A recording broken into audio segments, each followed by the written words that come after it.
Hello, welcome to Jason the Old Millennial. My name is Jason, speaking to you here in my basement in the great state of Kansas. And today's video, I want to talk about some more stuff that I've been watching lately. I did one about a week ago and didn't get through everything on that list. Plus, I watched a couple more things this last week or so. Anyways, in fact, I even went to the movie theater, which only been to the movie theater twice this year. Once for Deadpool and Wolverine, and then I went and saw Wicked, I think about a week or two ago, if I remember right. So twice to the theater, so I get to talk about that movie that came out recently. Kind of a big movie of the year, but anyways, I first wanted to start talking about two documentaries on Disney Plus that I saw that I wanted to talk about last time. Didn't get around to it, so I'll touch on it here. And I should say Disney Plus has done such an amazing job with their documentaries. They've had some of the best documentaries of the whole year. So still killing it with the documentaries.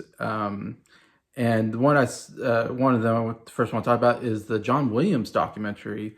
What an amazing documentary on one of the, in my opinion, the greatest film composer of all time. Just absolutely incredible what he's done. So I was so excited to see this documentary. So happy that Disney Plus did one on him. Definitely deserves it. The guy is like in his early 90s or so.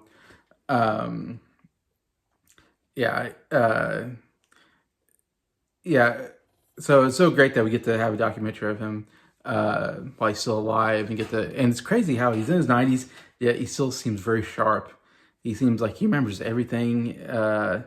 And even there's times when he's at the piano playing some pieces of piano from movies that he still remembers. Incredible. And we also get Steven Spielberg in there because him and Steven Spielberg have been big collaborators. I mean, he's scored almost every single Spielberg movie, which is insane. Anyway, really cool. Learned a lot about John Williams. He came from a very musical family. His parents were into music, and all his siblings, they all were musicians, basically.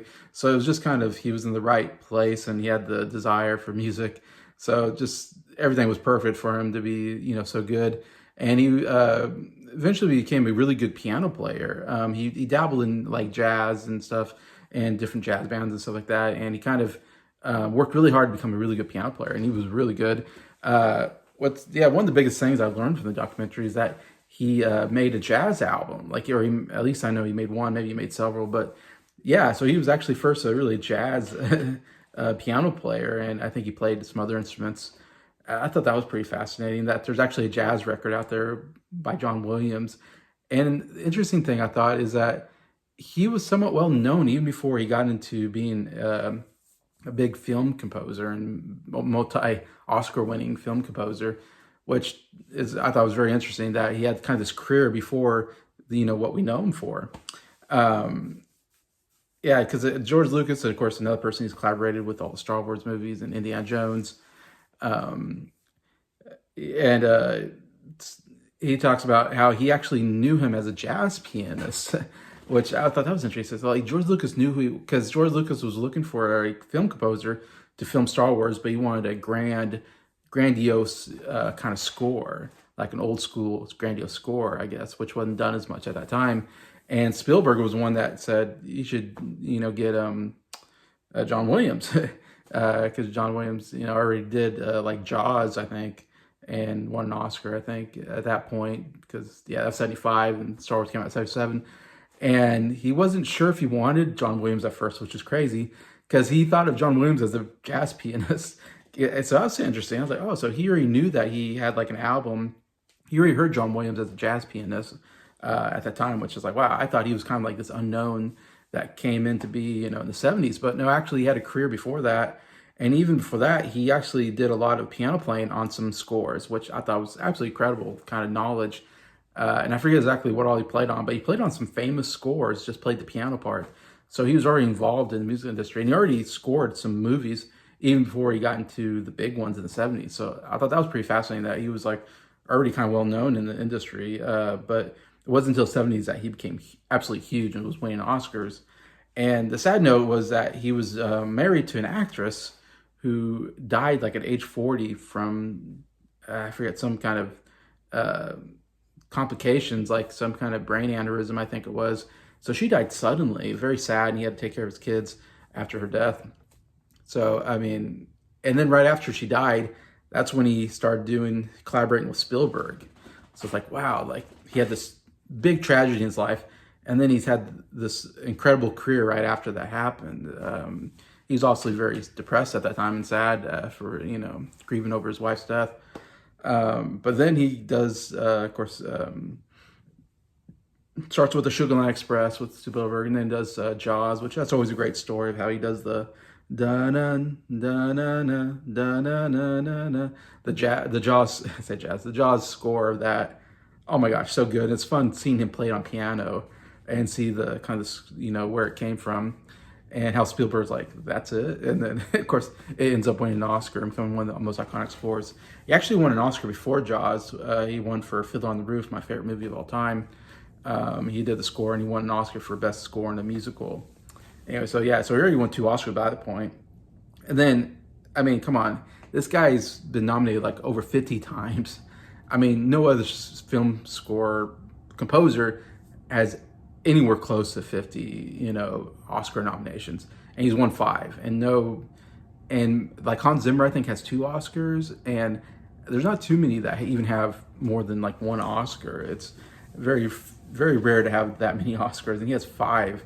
And to be honest, he probably should have like 10. He's done so many iconic. I mean, it's like every single iconic franchise John Williams has scored. I mean, Star Wars obviously is the big one, but Indiana Jones, he scored the Indiana Jones films. Even the last one in his 90s, he scored and got an Oscar nomination for. But you got Superman. He scored Superman.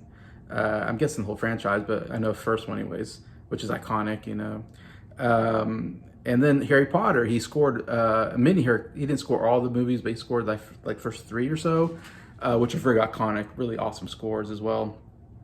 I mean, so many great franchises that he's been able to score.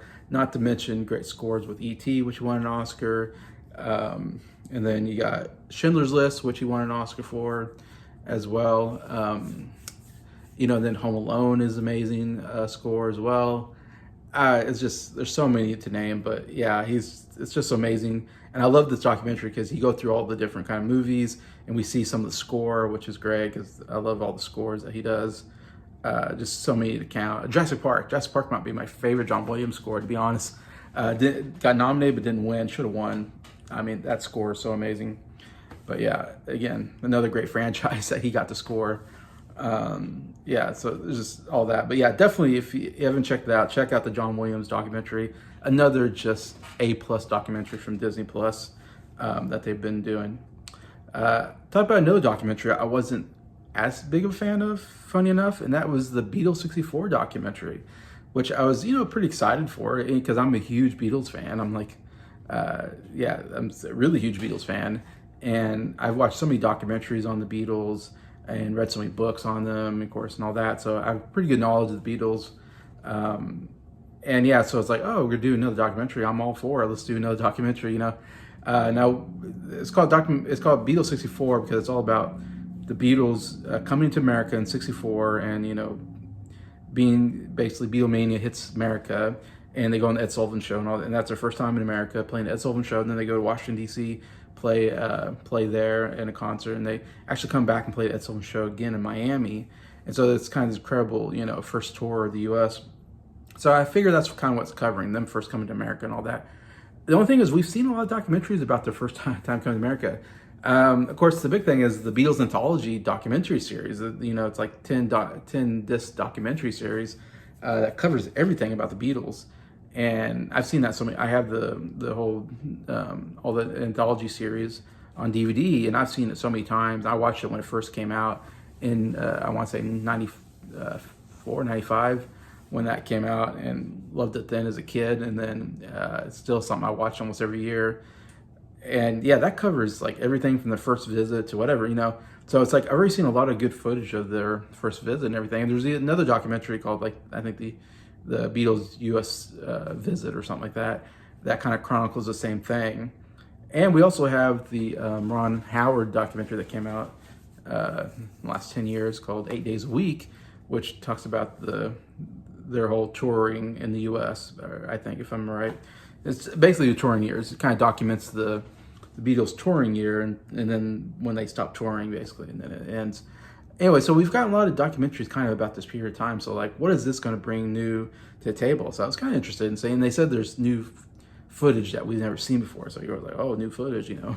It's, as a Beatles fan, you can't turn that down, new footage. Anyways, but yeah, watching the documentary, my overall thought is it was a very pointless, worthless documentary that, for as a Beatles fan, did nothing for me, had nothing new to offer that I don't already know about the Beatles or haven't seen in other documentaries, anyways, or anything. Anyway, so that's coming from a big Beatles fan, and I don't know if that's a hot take on it. And again, I don't know what it'd be like if I wasn't a Beatles fan, but it might be good because you would learn a lot about the Beatles if you didn't know anything. But if you already know everything, that documentary didn't show me anything new, really, to be honest. And it showed me a lot of stuff that like I already knew, and I'm like, okay, what's the point of this? And I think the big problem of the documentary to me, I thought it could be interesting if it's like, all right, we're going to show, chronologically the Beatles coming to America, what they did, who they met, who they talked to, the Ed Sullivan appearances, the Washington, D.C. concert, and the traveling America and their first time, and some footage of them, and all that. And then some interviews with people that were there. Like, I'd be interested in that. Like, let's talk about what it was like. Let's analyze what was it like going to Ed Sullivan show. What was it like for the Washington, D.C. concert? And let's talk to people that were there. Like, I'm thinking, like, let's talk to Beatles historians that that have documented this. Let's talk about people in the music business that know a lot about the Beatles. I mean, you can interview people that were there at the time or current musicians, whatever, and people that are in the record business, whatever you want to say, and can give some insight in what it was like for the Beatles coming to America. And maybe we can make something interesting out of that. It's a documentary about a very specific time period, 1964, which was a big time for the Beatles. And yeah, anyways, you even talk about them doing Hard Day's Night or whatever, there's a lot you can do with 1964.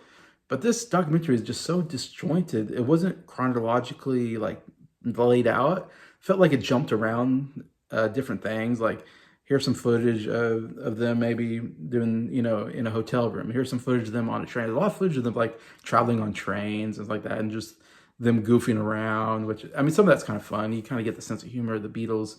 When they're on camera, they try to, play to the camera. Some of that's kind of interesting, maybe, but not super, super insightful. And we get that kind of footage. And then we get footage of like, teenage girls, and interviewing, on the street interviews of like, what do you think about the Beatles? We get that kind of stuff, which we've seen many times before. We get some interviews with current people talking about the past, some people that were just fans that were there. There's weird, like, Elmer Bernstein talks, in which I never really understood what he was talking about. And then his daughter was there talking, which we don't realize till later in the documentary that it's Elmer Bernstein's daughter talking.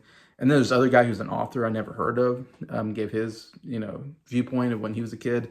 So we get just a couple talking head interviews. And I don't think they were really that worthwhile, to be honest, or gave anything more insight. And to be honest, were kind of strange. Elmer Bernstein's daughter, she tells a story about how she had a dream about George Harrison. She was sitting by George Harrison, and Harrison was proud of her because she was wearing a bra for the first time. Yeah, very weird dream. Like, I didn't need to hear that dream from you. Like, that is bizarre, and I could have done without that. I was like, why are we hearing this stupid dream by this lady I don't know? I didn't get that at all. And then the other guy, he goes into this whole thing about how his dad was abusive. And he goes into the whole, I'm thinking, now we're hearing about this guy's story about his abusive dad. This has nothing to do with the Beatles. I mean, he kind of ties it in with, he's a big Beatles fan. His dad won't let him see the Beatles or something like that on Ed Sullivan. He had to go to someone else's house to see the Ed Sullivan show, whatever. That's the whole thing. But it's like, Dad, I need to hear this guy's personal life about his dad beating him. And it's like, okay, that's a big, thing to reveal to everybody on a documentary about your dad. Like, I don't even know who you are, and how I'm hearing about it. Anyway, so there's some strange stuff like that. I did like the Ronnie Spector interviews. I thought it was interesting. And Smokey Robinson on there, I thought was interesting because they were in the music industry at the same time, and they met the Beatles, and they knew the Beatles, and they could give some insight on all that. So that was actually the best part of the documentary, I thought. Especially the story I'd never heard before was that Ronnie Spector, part of the Ronettes, when Beatles America, they took the Beatles to Harlem, which in New York, which is like the black neighborhood in New York. And they did that so they can get away from the crowds. And they went to like some, restaurant or something, and nobody cared about the Beatles. No one noticed them. I guess because Beatlemania wasn't big in Harlem, the black community. They were still big on John Coltrane and Miles Davis. They're big on the jazz blues music that by black artists. And the Beatles were just this white, band from England playing pop music, and they didn't care about it. So I thought that was interesting. I never heard that perspective before, or knew that the Beatles did that, went to Harlem while they're here, and that nobody bothered them. So that was kind of a funny story, anyways. But yeah, so some of that is okay. And then we do get a little bit of Ringo and a little bit Paul, but they're very just random. Like it didn't really flow within the story, the narrative of the documentary. We see Paul at a gallery because he put out a book of photographs that he has these big gallery of his photographs, and he talked a little bit about this and that. He told the story about him and John. Again, it's a random story that I don't think really tied into anything, but he told the story about him and John were playing She Loves You in his home, and then they went and played in front of his dad. And his dad said, "Why don't you say she loves you, yes, yes, yes, instead of yeah, yeah, yeah?" It's a funny story that I've heard a million times before. And so I was like, why is Paul telling the same story that I've heard? It's a good story, but it's like, as a Beatles fan, it's like, I know that story. Like, I don't need that story said again. And we had this one time when Ringo is with Scorsese, who like helped produce the documentary. And they're like looking at some clothes or something like that I think Ringo wore or something. I can't remember, but they're sitting there talking about clothes. And I'm like, who cares about clothes? Like I want to hear more about, their time in America and their music. I don't know. So it was just, I don't know, weirdly edited and weirdly put together. Like I said, and there's a lot of footage of teenage girls just screaming and, and, oh, they love the Beatles and we bought them presents and all this stuff from the girls, and I hated that part of the documentary. There's nothing more annoying than teenage girls. Teenage girls today, I can't stand them. They're just annoying. Teenage girls in the 1960s, just as annoying, I found out. I was like, oh yeah, they're just as annoying back then as they are now. They've always been annoying, teenage girls. And so I've seen teenage girls just be annoying. I hated that part of the documentary. I had to like fast forward it. Anytime there was teenage girls like screaming or whatever, I had to fast forward it because I was like, I can't take these teenage girls. Anyway, so that part of the documentary I really did not like.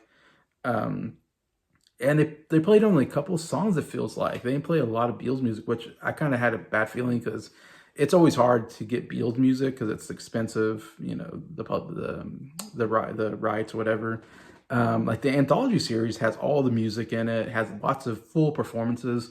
I love the anthology documentary. It's like the best documentary ever. If you want to learn about the Beatles, just watch that. You don't need to watch any other documentary but the Beatles anthology if you want to get to know the Beatles anyway. So, yeah, so they played the Long Tall Sally, I think it was, at the Washington D.C. They did play part of that, which is really cool because it sounded great. And I know this documentary, they get to use some of Peter Jackson's technology, and they get to, help the sound so the sound sounds better. So that was pretty cool because that sounded really good. Like Paul sounded amazing singing that song. It's not a favorite song of mine, but like it would be cool to hear Paul sing that live because he has so much energy in the performance. But yeah, there's only a couple performances. Like I was kind of hoping to see more Ed Sullivan performances, to see more of the Washington D.C. concert. Like they touch on it, but like I've seen more of those concerts on other documentaries. So it's like this did not add much to that, which would have been fun to just see them, playing and stuff. But yeah, overall, I wasn't a fan of the documentary. Like I'm pretty negative on it. Even though it's like, yeah, it's the Beatles. Like, of course I had to watch it because I'm a Beatles fan. But it's like I would never watch it again. And if you're a Beatles fan, I would say you don't need to watch it. But if you're a Beatles fan, you probably watch it because, I mean, how can you not? If you're not a Beatles fan, then yeah, it might be a good documentary. You might learn something. It definitely teaches you stuff about the Beatles if you didn't know anything. So in that way, it's okay. But for me, as a Beatles fan, it was like, what a waste of time, I guess, in my feelings on it. It was just, again, just too disjointed. Didn't tell a really good story chronologically of what was going on. I almost felt like I needed a narrator. I needed like a chronological story and get some insight, about what's going on. It didn't do that anyway. So yeah, not a fan of the Beatles 64 documentary.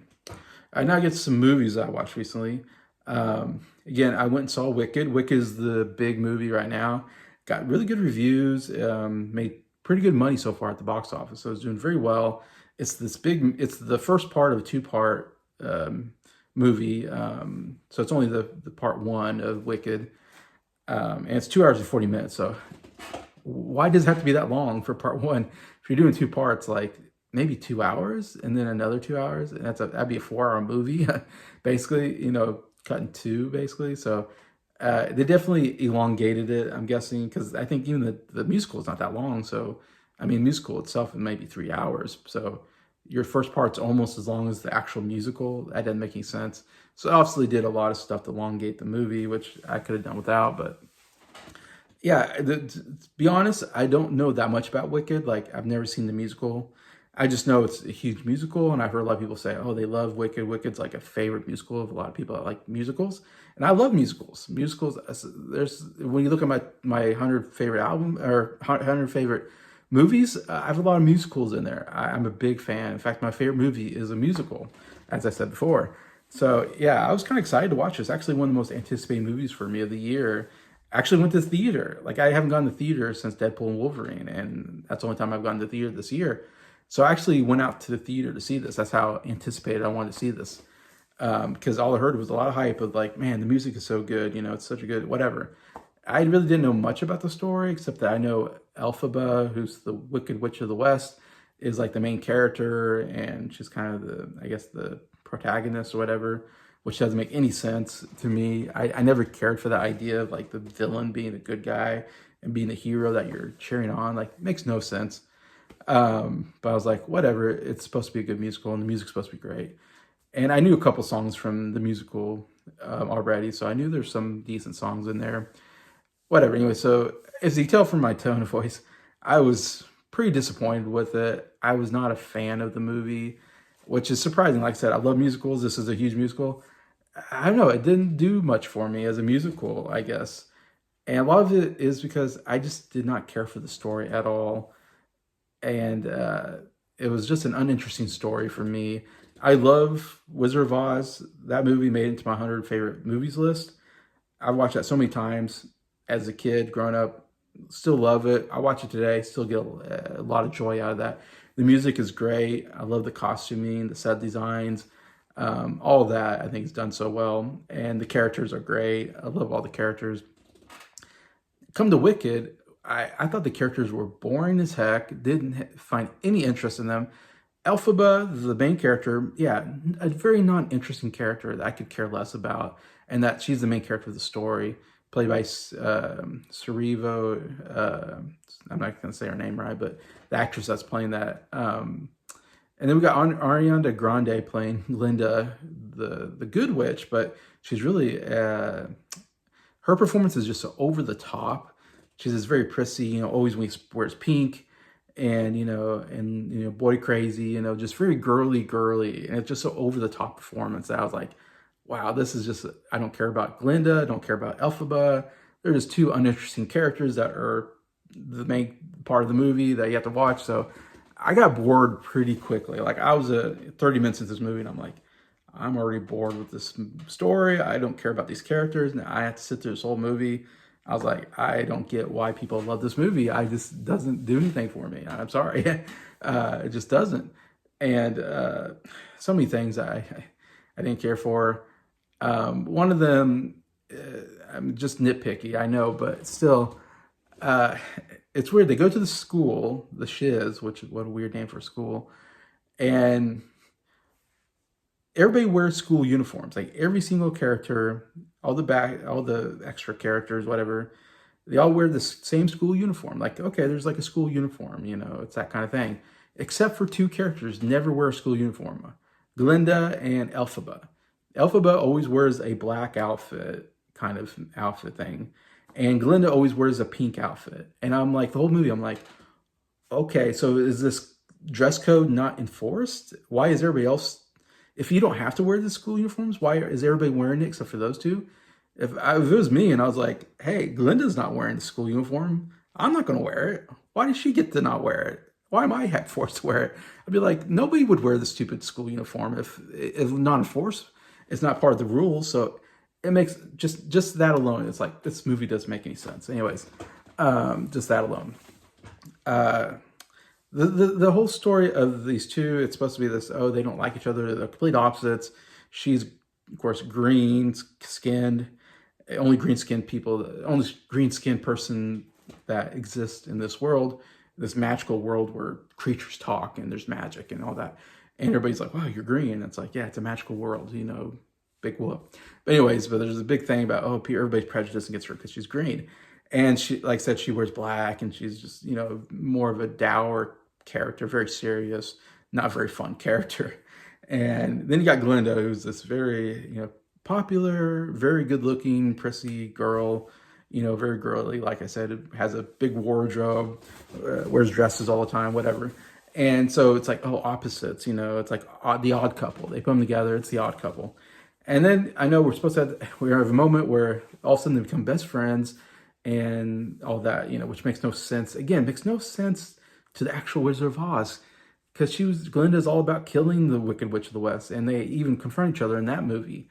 And even at the very beginning of the movie, Glinda, she comes to the Munchkin Land, and they have a big statue thing of the Wicked Witch of the West, and they're going to burn it, and they give the torch to Glinda, and Glinda, without hesitation, burns the thing. And I'm thinking, aren't you supposed to be your friend? Like, what? Why are you burning this?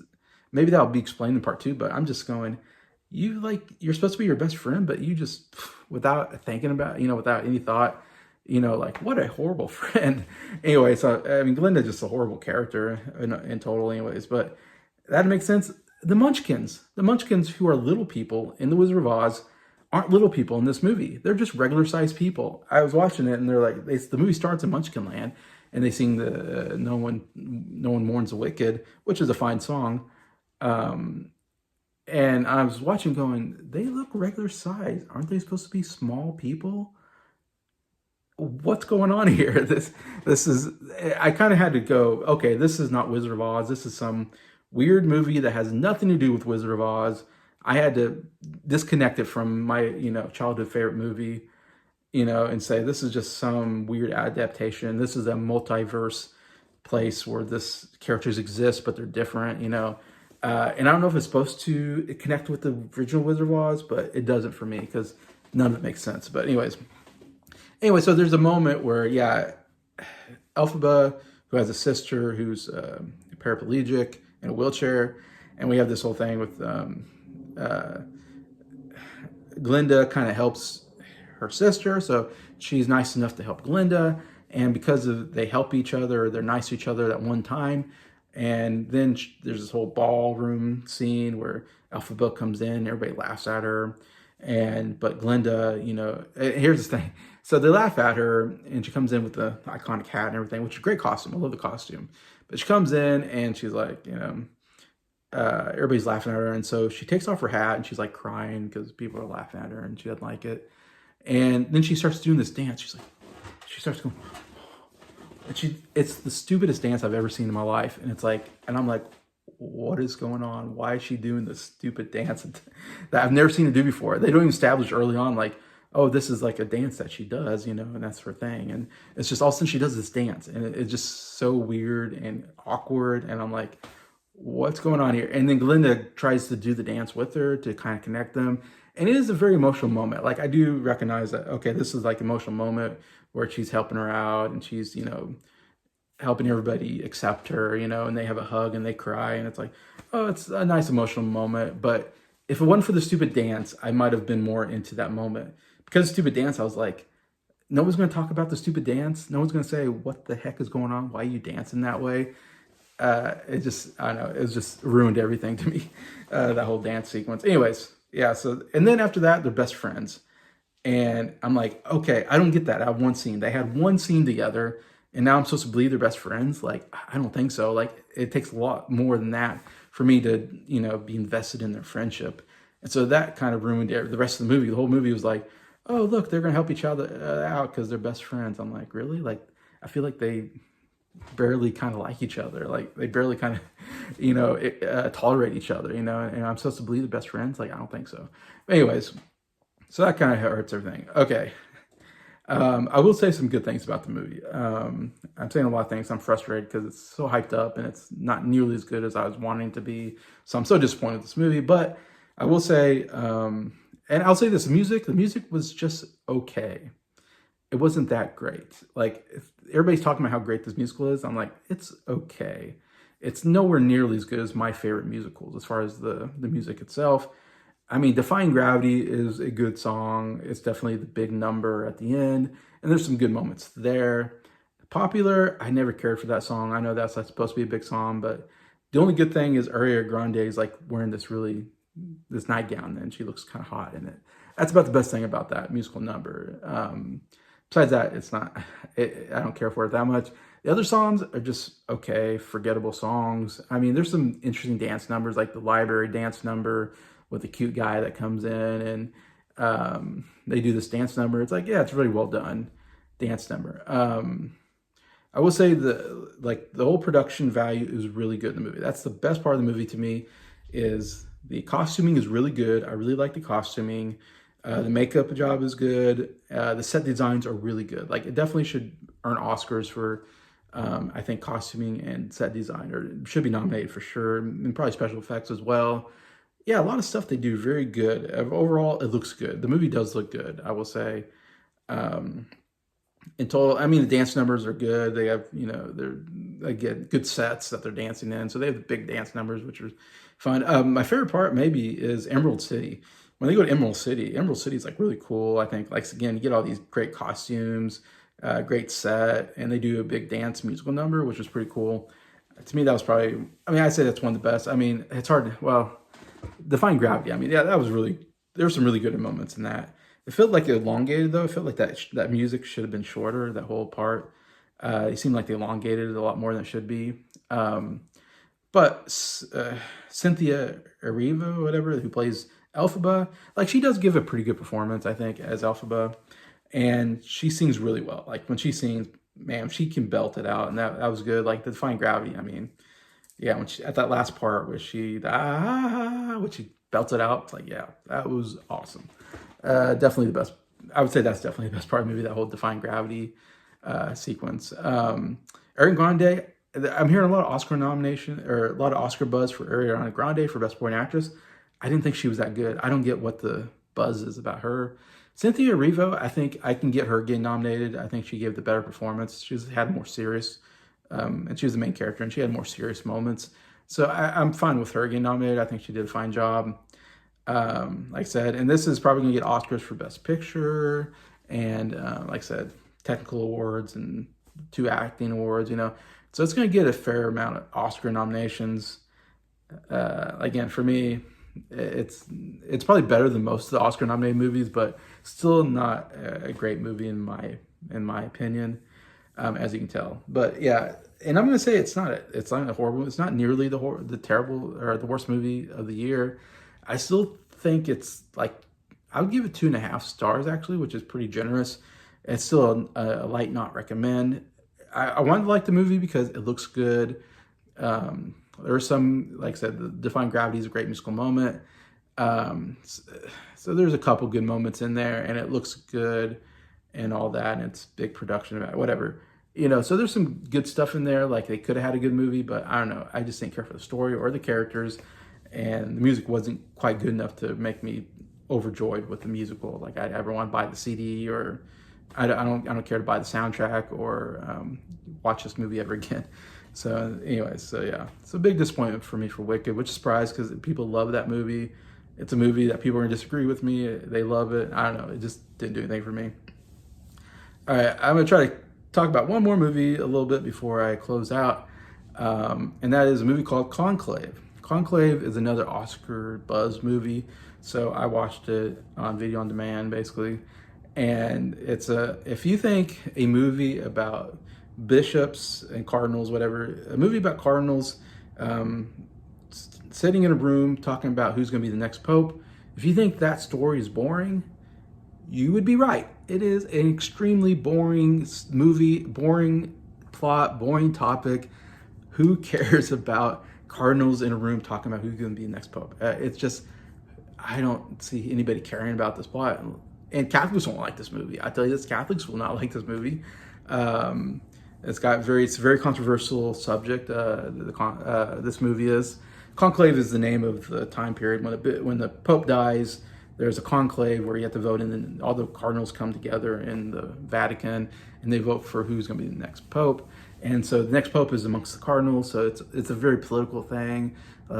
Some people want to vote for this guy, some people want to vote, and so they almost kind of silently like campaign for, so it's very political. It's very interesting. I don't know how accurate this is to actual conclave.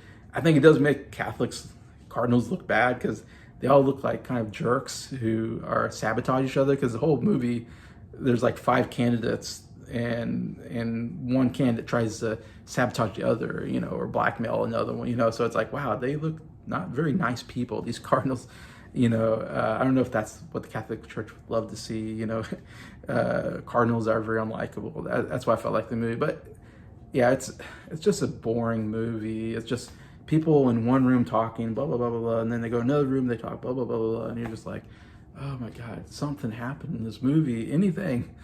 And every once in a while something like, oh, a scandal, this person has a scandal, and so they can't be Pope because the church is already, has a lot of, critics, because of their past. So we can't put that person up, and then that person, and all.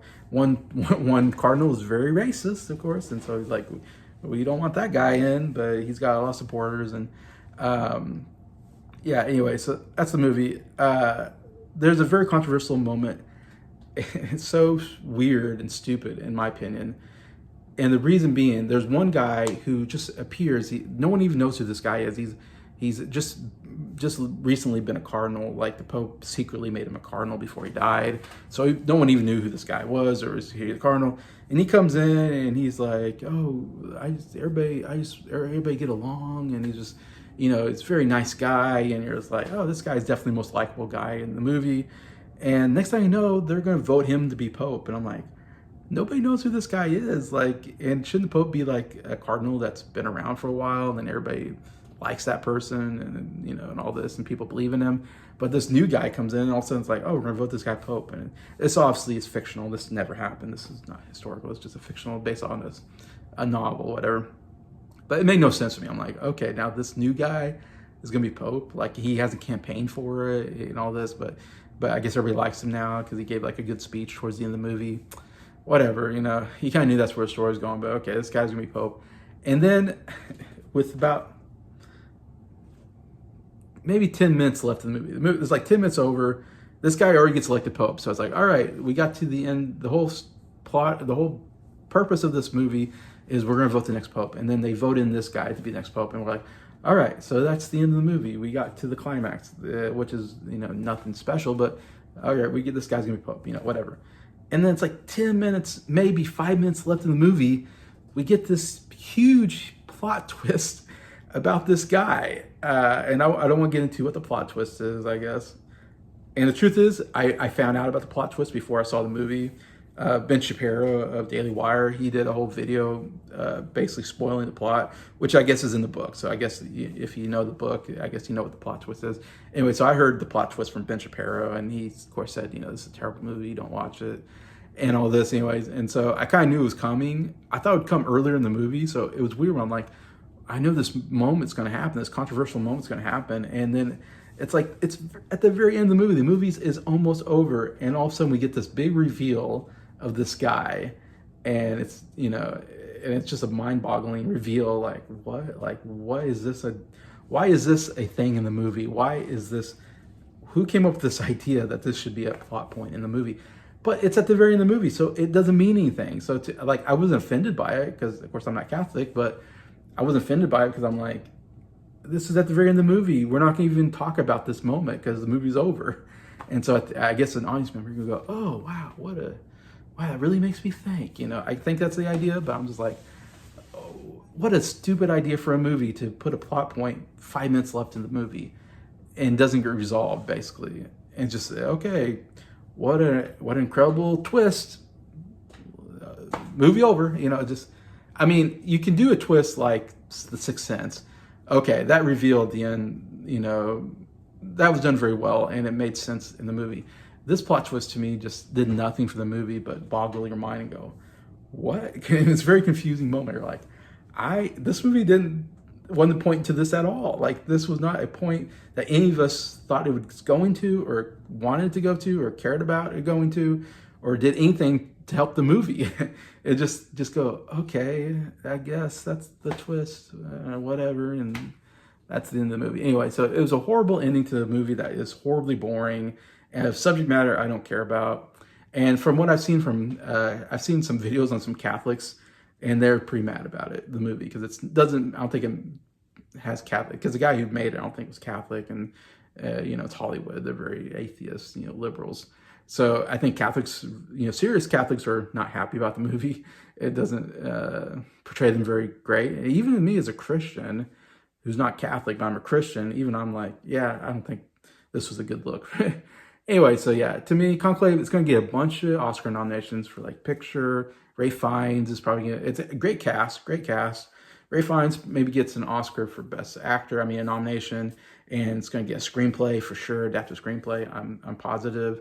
And so it's going to get a bunch of Oscar nominations. And again, like every year, they nominate the worst movies to get nominated for Best Picture and all these stuff. And this is one of them. Definitely a half star for me. Just one of the worst movies of the year, Conclave. So that's my opinion on that. Anyway, sorry, I went a little long, but it's hard to talk about these movies without really getting into them.